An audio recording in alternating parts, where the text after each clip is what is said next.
I'm back, and today we're talking about The Spectrum by Retro Games Ltd. It's a ZX Spectrum emulator in a nice box, which will warm the cockles of the hearts of many retro vintage ZX Spectrum gamers. I won't do an unboxing or play any of the games, because you probably have seen that already 500 times. Instead, I'll have a slightly deeper look at this device. Let's all turn on the tube. This is hot dog soup.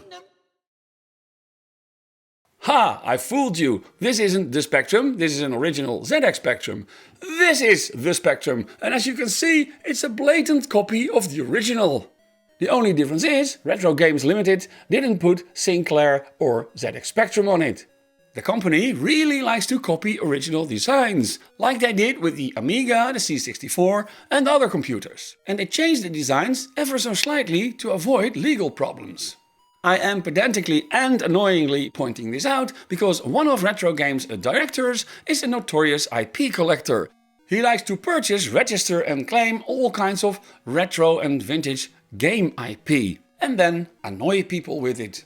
For example, he notoriously destroyed the YouTube career of a girl that made parodies of the Horus character. So apparently they really don't like things that are being copied or derived from other original works. Yet they're doing it themselves all the time. Anyway, maybe you don't care about things like that, but I'd like to know where my money is going when I buy something. But all of this, of course, doesn't mean that the Spectrum wouldn't be a great device. The Spectrum was highly anticipated after Retro Games Ltd posted a teaser on Facebook. People were going wild, Reddit was buzzing, and on YouTube people started posting videos about which games am I going to put on the Spectrum as soon as it arrives. There was a lot of anticipational excitement. The machine quickly sold out in the UK, but also internationally it became very hard to get one. I live in the Netherlands, of course, hence my ridiculous accent, and there the Spectrum wasn't available at all. We did have the Spectrum here in the 80s and many people loved it, so why not? By the way, I made a video about the history of the ZX Spectrum in the Netherlands. Check it out!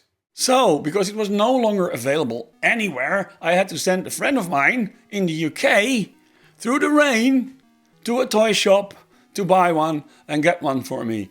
So, it's here now, and this is my review.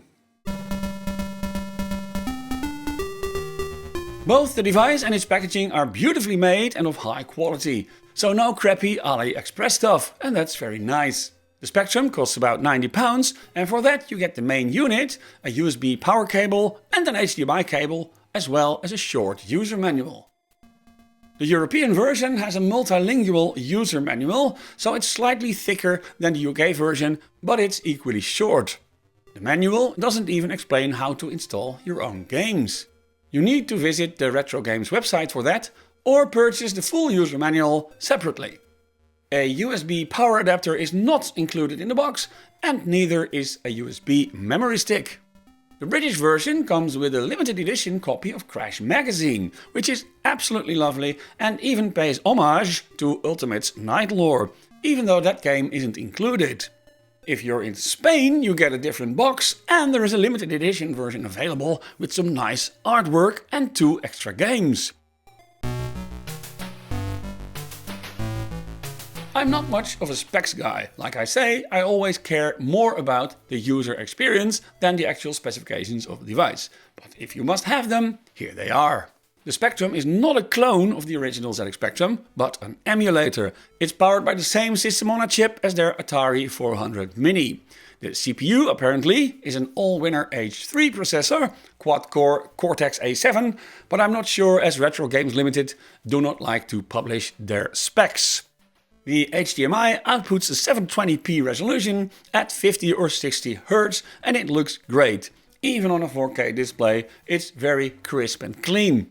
The USB-C port offers no data transfer and can only be used to power the device. The USB-A ports of the machine support all kinds of different keyboards and joysticks, although it has to be mentioned that a lot of brands and types of joysticks won't be properly recognized. You can set these up, but this has to be done in a very complicated way by editing a text file and putting it on a USB stick. There is no Wi-Fi unfortunately, so games and software updates cannot be installed over the air. There sadly also is no Bluetooth on the device, which may have been handy for instance, game controllers. Now you still have to sit near the Spectrum if you want to play on your big living room TV, and that's a big miss. There's also no edge connector or audio in or outputs like the original Spectrum had. Most people wouldn't want to be bothered with that anyway, but for true specky tech heads this may be a little bit underwhelming. The keyboard is very much like the original 48K Specky's rubber keyboard, and it looks and feels lovely. It's almost the exact same thing. They spend a lot of time getting the keyboard right, as Chinese factories nowadays have completely different technology than Sinclair did 40 years ago. It was apparently a lot of work getting the rubbery feel just exactly right and make it fit the holes in the curved metal top. So a lot of effort was put into getting the hardware just right, and you can see that. It's really nice and very well built. Fun little fact, the Spectrum is weighed down with metal strips inside to make it heavier, probably for desk stability. Another thing that happens inside of the machine, there's a tribute there to Uncle Clive and Rick Dickinson, who is the original designer of the machine. Maybe Retro Games Ltd felt a bit guilty about stealing his design and not mentioning him anywhere else.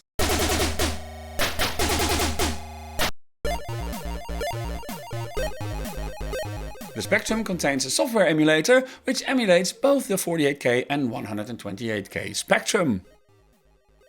There is a custom front end called the Carousel, so there is no RetroArch or other standard software.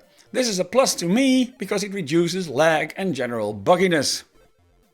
The emulator was written by Chris Smith, who is a very well-known spec head who famously reverse engineered the original ZX Spectrum ULA. The Spectrum includes 48 games, which is a great collection, and it even contains a couple of modern titles. Unfortunately, there are no Ultimate games included, which are generally considered to be the best Spectrum games ever. I found that not all games on the Spectrum are 128K versions, even though 128K versions are available. This is somewhat disappointing, because now you won't have 128K music in some games, for instance like Nodes of Yesod and Robin of the Wood, which really decreases those games' experience. The Spectrum ROM, which is included in the device, is a custom one. A licensed ZX81 ROM is available, but not a Spectrum ROM, so they created their own one based on the ZX81 one. This causes some games not to work, and people are complaining about that on the internet.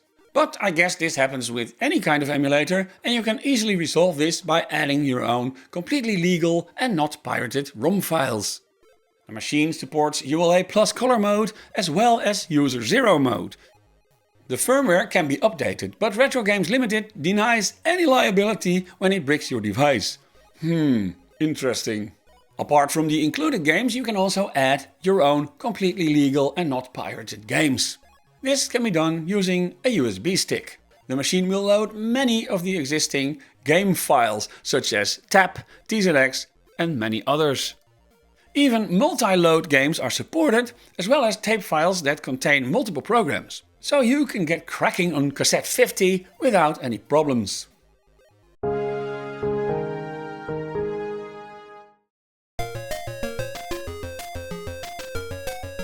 Installation and setup of the Spectrum is really very easy. It's a plug and play device. Plug in the HDMI cable, power it up using the USB-C cable, and you're ready to go. After selecting the language and either 50 or 60 Hz mode, you are basically done.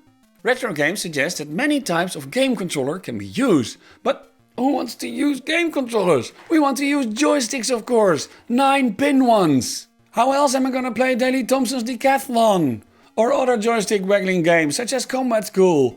With a game controller? Of course you don't. By the way, I made a video about joystick waggling games in the 80s. Check it out. Anyway, I tried using a 9-pin to USB adapter for my old joysticks, but it wasn't recognized properly. I got some directionals working, but none of the buttons worked. So alright, I tried a game controller, a PlayStation 1 game controller, using a USB converter. And that one also wasn't recognized properly. I only got directions, but none of the other buttons worked. I had to mess around with the game controller's database file. I asked people on Reddit how they got theirs working, but it seems that no person actually can confirm that they got their controllers working using that text file. So if you want to use game controllers or a joystick, get the ones from Retro Games Ltd themselves. They will just work immediately. The game carousel is very easy to use and it really looks nice and modern. That guy from the ZX Touch could really learn something from this. Keyboard hints are given almost anywhere, and if a joystick or game controller is used, the hints change into the appropriate controls. The user experience of the Spectrum is generally absolutely lovely. Setting various options is very clear and easy to use. Advanced options are included, such as setting music volume for the main title music and switching to classic mode, which is what the real ZX Spectrum would do upon booting. Using it is just like using the original ZX Spectrum. The keyboard is fully working just like you would expect, and you can even load and save programs from and to the USB drive. The machine has a home button at the back, which returns you to the carousel at all times. The home button is actually an excellent feature. You can leave your game, do some settings and return to the game without resetting it. To switch the device on and off, you have to use the power button. And if you power it off, there is no automatic save of whatever you're doing. This would have been handy, but unfortunately it isn't there.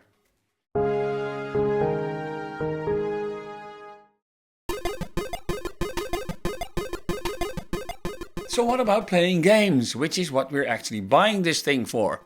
Playing games from the carousel is very easy. Just select and go, and the games can even be ordered in different ways, like your personal star rating, title, year of release, etc. Retro Games have even published a nice user manual for each of the included games. They really put some effort into this, and if you now complain that the games are too hard or you don't know what to do, it's your own fault. While playing, there are 4 save slots, so you can load and save the progress of your game. They can be easily accessed using the home button, and they can even be locked so you don't accidentally overwrite one. There's also a rewind option available, so if you get stuck in a game of Fred, you're in luck. You can go back in time a couple of seconds and then try again.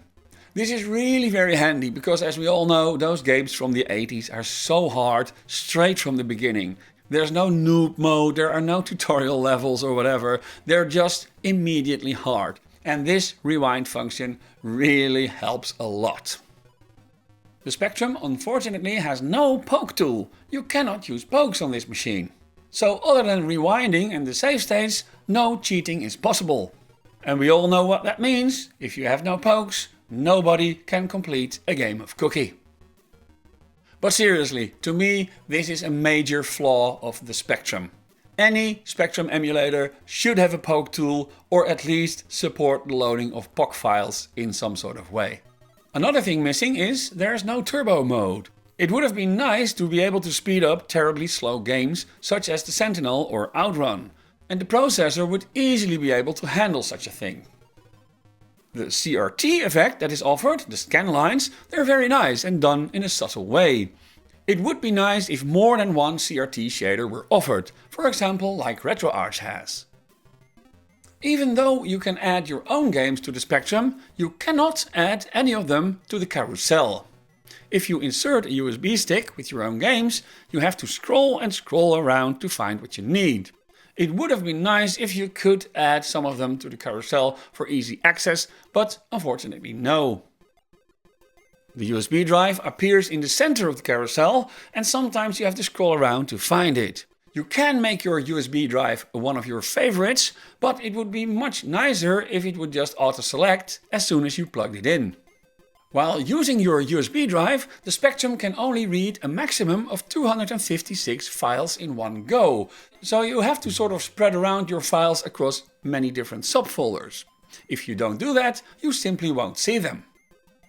Launching a game from the USB drive is very easy. It's a two-step process. First you select the files you want to launch, and then you can set several options before actually launching it. In the options you can set what type of Spectrum you will be using, like 48K or 128K, and some other settings like joystick type and control mapping. These options are stored per game on your USB drive. This is of course very handy, as you never have to do the same settings over and over again. Overall, the Spectrum is really easy to use and it makes playing games a breeze. It's really nice to go back to those old games and enjoy them on your large modern TV. So that is the Spectrum. No, it's this one. For the casual spec head looking to relive those moments from your childhood, the Spectrum is a wonderful device with a wonderful collection of great games.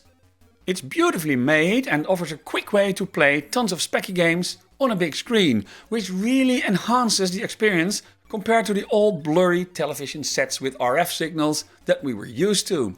It's easy to use, has a great user interface, and the support for both 48K and 128K machines is nice.